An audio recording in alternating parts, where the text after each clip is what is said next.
नमस्कार। आधुनिक विश्व के इतिहास में आपका स्वागत है। पिछले कई टॉपिक से हम पुनर्जागरण के ऊपर अध्ययन कर रहे हैं। आज हम पुनर्जागरण काल में कला के क्षेत्र में जो प्रभाव पड़े उनका अध्ययन करेंगे और विशेष रूप से ये जानेंगे कि चित्रकला के क्षेत्र में क्या प्रभाव पड़े। चूँकि हमने पिछले स्लाइड्स में कला के विभिन्न जो अवयव थे उनके ऊपर अध्ययन किया है और आज हम आगे के स्लाइड्स में चित्रकला के ऊपर विशेष अध्ययन करेंगे। चूँकि चित्रकला का विषय थोड़ा विस्तृत है, वृहद है, इसलिए हमने इसे 3 भागों में विभाजित किया है। प्रथम भाग में हम कला के क्षेत्र में पुनर्जागरण काल में क्या प्रभाव पड़े उसका अध्ययन करते हुए विशेष रूप से चित्रकला के क्षेत्र में क्या प्रभाव पड़े उनका अध्ययन करेंगे। दूसरे भाग में हम फिर आगे चित्रकला के क्षेत्र में किस प्रकार के विकास हुआ उसके ऊपर अध्ययन करेंगे। चित्रकला के क्षेत्र में जो प्रभाव हुए उनका अध्ययन करने से पहले आइए जान लेते हैं कि पुनर्जागरण काल में कला के क्षेत्र में क्या प्रभाव पड़े। चूँकि चित्रकला भी कला का ही एक भाग है, तो हमें थोड़ा सा ये अंतर महसूस हो जाएगा कि पुनर्जागरण से पहले कला किस प्रकार से थी और पुनर्जागरण काल में किस प्रकार उसमें परिवर्तन आए। ये हम पिछले स्लाइड्स में जान चुके हैं कि मध्यकाल में कला पर धर्म का विशेष प्रभाव था और आम जीवन से संबंधित जो विषय थे वो विषय कला के क्षेत्र में नहीं लिए जाते थे। और पुनर्जागरण काल में एक बड़ा बदलाव ये हुआ कि कला जो है वो धार्मिक बंधन से मुक्त हो गई और ज़्यादा वास्तविक, अधिक यथार्थवादी हो गई। चूँकि धर्म का प्रभाव अधिक था, इस कारण से कला के क्षेत्र में सौंदर्य प्रदर्शन में कलाकार की रुचि नहीं थी, ना ही इसको स्वीकार किया जाता था। अब सौंदर्य प्रदर्शन में रुचि बढ़ने लगी पुनर्जागरण के बाद और कला अधिक मानववादी हो गई। मतलब मानव की उन्नति, मानव की इच्छाएं, मानव की जो उसकी खुशियां हैं उससे संबंधित विषयों के ऊपर कलाकारों ने अपने कलाकृतियां बनाना प्रारंभ किया। एक और परिवर्तन जो हमें दिखाई देता है वो है कला का क्षेत्र ज़्यादा व्यापक हो गया। इसमें आम आदमी की भागीदारी बढ़ गई।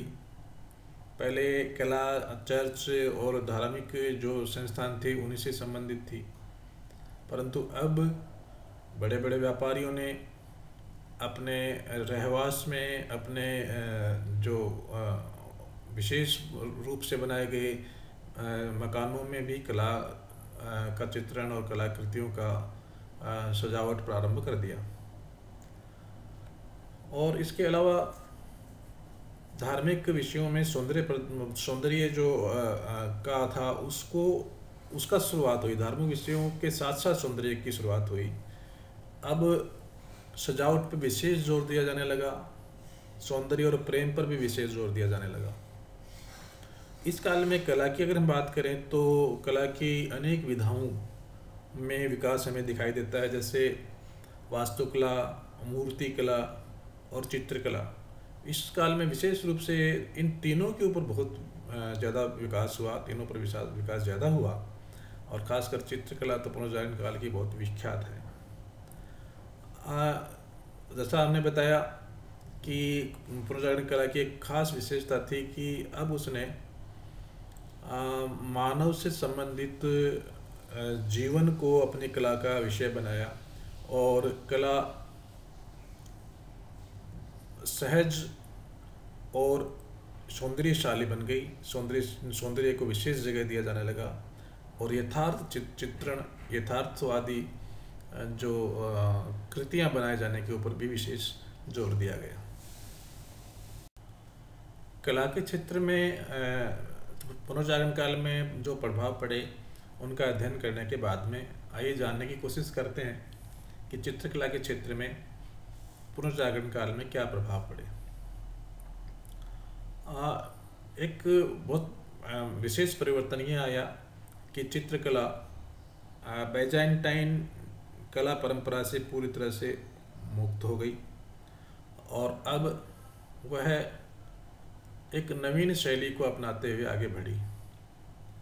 यहाँ एक ये बात भी ध्यान में देने वाली है कि कला के क्षेत्र में जो परिवर्तन हुआ उसके लिए, चाहे आप वास्तुकला ले लीजिए, चाहे मूर्ति कला ले लीजिए, उसके कलाकारों को पीछे के कालखंड में जो कला थी उसका अध्ययन करने, उसको जानने का अवसर उन्हें ज़रूर मिला था। परंतु चित्रकला के क्षेत्र में कलाकारों को ये लाभ नहीं हुआ, क्योंकि प्राचीन जो चित्रकला से संबंधित कलाकृतियाँ थी वो न के बराबर उपलब्ध थी।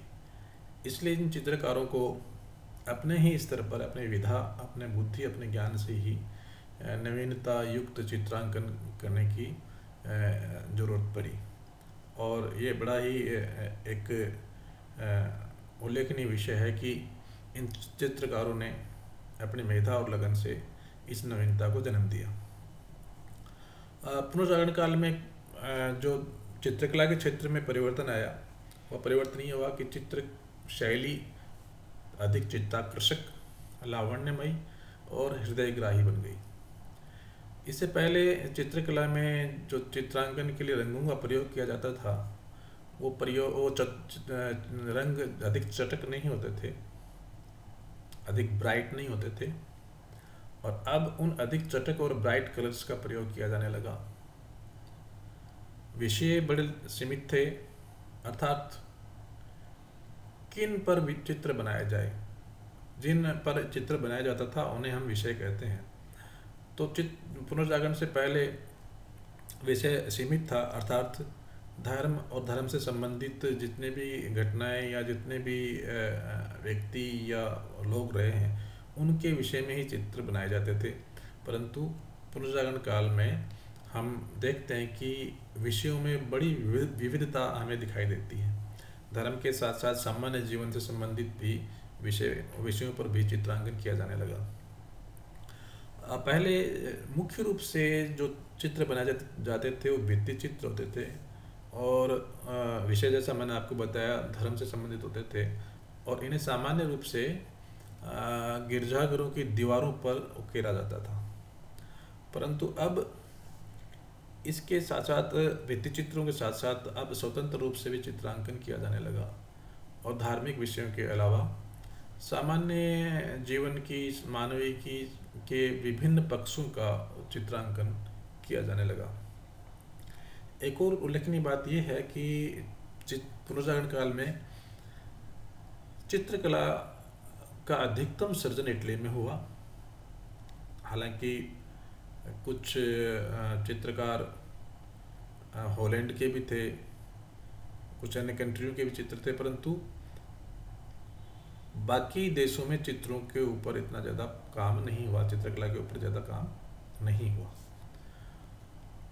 एक पुनर्जागरण कालीन चित्रकला की एक खासियत यथार्थवादी चित्रण भी है, अर्थात वास्तविक चित्रण, जो जीवन जैसा है वैसा उसका चित्रण, ये उसकी विशेषताएं थी। इससे पहले आदर्शवादी चित्रण किया जाता था, परंतु चूँकि वो काफ़ी हद तक सही भी है, क्योंकि धर्म और धर्म से संबंधित विषयों पर चित्रांकन किया जाता था, इसलिए उसमें आदर्श का पुट रहना स्वाभाविक है।